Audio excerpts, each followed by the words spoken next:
Friends, இன்னைக்கு உங்களோட பருப்பு போலி ரெசிபி தான் ஷேர் பண்ணியிருக்கேன். அப்படியே தள்ளுவண்டிகளில் ரோட் ஸ்டைலில் பேக்கரியில் கிடைக்கிற மாதிரி செம்ம சாஃப்டாக ஈஸியாக நம்மளே வீட்டில் பண்ணிடலாம்.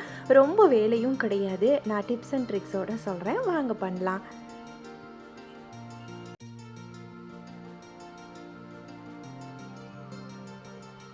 இன்றைக்கி நான் பருப்பு போலி தான் உங்களோட ஷேர் பண்ணியிருக்கேன். 1.5 கப்பு கடலைப்பருப்பு எடுத்திருக்கேன். இதை நல்லா கழுவிட்டு ஒரு மணி நேரத்துலேருந்து 2 மணி நேரம் ஊற வச்சு எடுத்துக்கலாம். பருப்பை நான் விசில் விட்டு பூரணம் பண்ண போகிறதில்ல, அதனால் கொஞ்சம் நல்லாவே ஊறணும். 2லேருந்து 2.5 மணி நேரம் நல்லா ஊறட்டும். மாவும் கண்டிப்பாக 4லேருந்து 5 மணி நேரம் ஊற வச்சுட்டு பண்ணிங்கன்னா போலி சூப்பர் சாஃப்டாக வரும். இல்லாட்டி கொஞ்சம் கஷ்டம். 2 கப்பு மைதா மாவுக்கு 1 டீஸ்பூன் உப்பு, கொஞ்சமாக எண்ணெய், கலருக்கு லேசாக மஞ்சத்தூள் போட்டுட்டு தண்ணி கொஞ்சம் ஊற்றி கரைச்சி எடுத்துட்டு மாவோடு சேர்த்து பிசைஞ்சிக்கலாம். அதுக்கப்புறமா கொஞ்சம் கொஞ்சமாக தண்ணி சேர்த்து நல்லா கையில் ஒட்டுற பதம் வர வரைக்கும் பிசைஞ்சு எடுத்துக்கணும். எனக்கு 2 கப்பு மைதா மாவுக்கு 1 கப்பு தண்ணி முழுசாக தேவைப்பட்டுச்சு. அதிலே எனக்கு பதம் கரெக்டாக வந்துருச்சு. உங்களோட மைதா மாவை பொறுத்து முன்ன பின்ன தண்ணி தேவைப்படும்.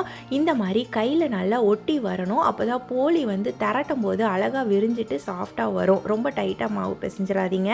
சப்பாத்தி மாவு பூரி மாவை விட இன்னும் இலக்கமாகவே மாவு இருக்கணும். இந்த மாதிரி நல்லா கையில் ஒட்ட ஆரம்பித்ததுக்கு அப்புறமா லேசாக எண்ணெயை கையில் தொட்டு தொட்டு இந்த மாதிரி அடித்து திரட்டி பிசைஞ்சு எடுத்திங்கன்னா ஒட்டாமல் சூப்பர் சாஃப்டாக பஞ்சுன்னு மாவு ரெடி ஆகிடும். இந்த மாதிரி ரெடி ஆகணும். கையில் ஒட்டி வரவே இல்லை பார்த்தீங்களா?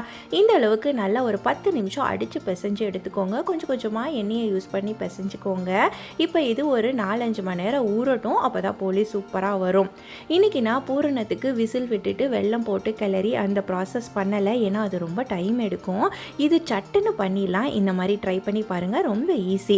2 மணி நேரம் அதுக்கு தான் பருப்பு நல்லா ஊறணும். மலர்ந்து ஊறினதுக்கப்புறம் 2 டம்ளர் தண்ணி, லேசாக உப்பு போட்டு மூடியை மட்டும் போட்டு வச்சுருங்க. விசில் விட வேண்டாம். ஒரு 5லேருந்து 7 நிமிஷத்தில் பருப்பு இந்த மாதிரி நல்லா மலர்ந்து வெந்துடும். ரொம்ப குலையக்கூடாது, அது ரொம்ப முக்கியம். கையில் எடுத்து அமுக்கி பார்த்தீங்கன்னா உள்ளே கொஞ்சம் வெள்ளையாக பருப்பு தெரியணும். அதுதான் பதம். இப்படி இருந்தால் தான் நீங்கள் மிக்சரில் அரைக்கும் போது நல்லா பவுடராக கிடைக்கும். இப்போ தண்ணியெல்லாம் வடிச்சிட்டு கண்டிப்பாக ஒரு 20 நிமிஷம் நல்லா தண்ணியை வடிய விட்டு ஆற வச்சுக்கணும். அதுக்கப்புறம் தான் பூரணம் பண்ணணும். சூட்டோட மிக்சரில் போட்டு அடிச்சிட்டிங்கன்னா பதம் சரியாக வராது. இப்போ பருப்பு நல்லா தண்ணியெல்லாம் ட்ரைன் ஆகி ஆறிடுச்சு. கொஞ்சம் கொஞ்சமாக மிக்சரில் சேர்த்துட்டு 1/4 கப்பு திருவின தேங்காய் இதோட சேர்த்துக்கோங்க. டேஸ்ட்டு சூப்பராக இருக்கும். இந்த தேங்காவோட ஒரு 4 ஏலக்காயை வச்சு நல்லா ஃபைன் பவுடராக பருப்பாக அரைச்சி எடுத்துக்கோங்க. இந்த மாதிரி இருக்கணும். தேங்காய், ஏலக்காய், பருப்பு எல்லாம் நல்லா ஃபைனாக அரைஞ்சிருக்கணும்.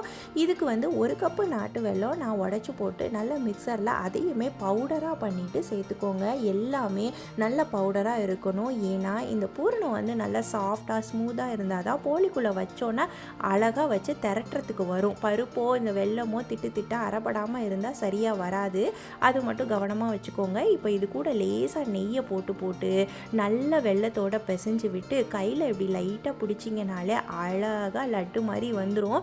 இவ்வளோ சாஃப்டாக இந்த பூரணம் இருக்கணும். அப்போ தான் போலி திரட்ட வரும். இப்போ நல்லா லட்டு பிடிச்சி ஓரமாக வச்சுக்கோங்க. ஒவ்வொரு ப்ராசஸாக பண்ணிங்கன்னா செய்கிறது ரொம்ப ஈஸி. இந்த மாவுக்கு கொஞ்சம் ரெஸ்ட்டும் கொடுத்தோன்னா விரிக்கிறதுக்கு அழகாக வரும். முதல்ல குட்டி குட்டி பாலாக போட்டு வச்சுக்கணும். அதை எடுத்து கையில் தட்டிட்டு பூரணத்தை உள்ள ஸ்டஃப் பண்ணி இந்த மாதிரி அழகாக இப்படி இழுத்து விட்டு மூடுனீங்கனாலே ஒட்டிக்கும். எல்லா பக்கமும் அப்படியே கவர் பண்ணி நடுவில் ப்ரெஸ் பண்ணி திருப்பி வச்சுருங்க.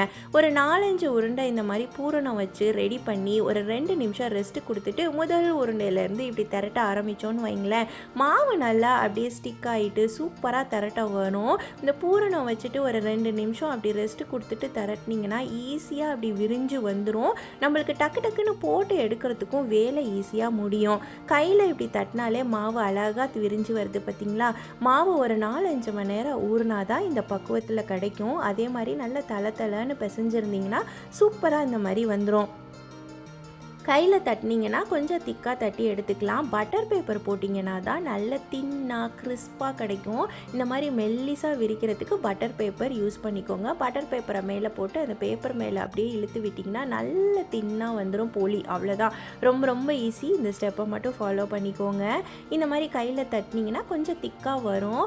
போலி உப்பி வரணும் அப்படின்னா கொஞ்சம் திக்காக தட்டினீங்கன்னா உப்பி வரும். மெல்லிஸாக கிறிஸ்பாக வேணும் அப்படின்னா மெல்லிஸாக தட்டிக்கிட்டிங்கன்னா நல்ல கிறிஸ்பாக மொறுன்னு சாப்பிட்றதுக்கு நல்லாயிருக்கும். உப்பி வரணும் அப்படின்னா லேசாக அந்த சப்பாத்தி மாதிரி கொஞ்சம் திக்காக திரட்டிக்கிட்டிங்கன்னா உப்பி நல்லா வரும். அவ்வளோதான் பக்குவம். ரொம்ப ரொம்ப ஈஸி தான். ஒரு வாட்டி பண்ணிட்டீங்கன்னு வச்சுக்கோங்களேன், அந்த ட்ரிக்ஸ் எல்லாம் தெரிஞ்சு போயிடும். அடுத்த வாட்டி சூப்பராக வரும். அடுத்து சுடும்போது நல்ல நெய் ஊற்றி சுட்டுக்கோங்க. 2 நாளைக்கு வெளியில் வச்சு சாப்பிட்டா கூட ரொம்ப சூப்பராக இருக்கும். இந்த போலி சாஃப்டாக பஞ்சுன்னு எதுவுமே இருக்காது. அவ்வளோ டேஸ்ட்டாக இருக்கும். நெய் மட்டும் நல்லா 2 பக்கமும் ஒரு ஸ்பூன் தாராளமாக போட்டுட்டு நல்ல சூடான கல்லில் போட்டு எடுத்து ஸ்டோர் பண்ணிக்கோங்க. அடுத்த நாளைக்கெல்லாம் கண்டிப்பாக இருக்காது, பட் வச்சும் சாப்பிட்லாம். ரொம்ப டேஸ்ட்டான பருப்பு போலி சிம்பிளாக கடையில் கிடைக்கிற மாதிரி, பேக்கரியில் கிடைக்கிற மாதிரி நம்ம வீட்டிலையே செஞ்சு என்ஜாய் பண்ணலாம். ட்ரை பண்ணி பார்த்துட்டு எப்படி வந்தது அப்படின்னு சொல்லி கண்டிப்பாக கமெண்ட் பண்ணுங்கள். வேறு ஒரு ரெசிபியில் உங்கள் எல்லாரையும் பார்க்குறேன். தேங்க்யூ.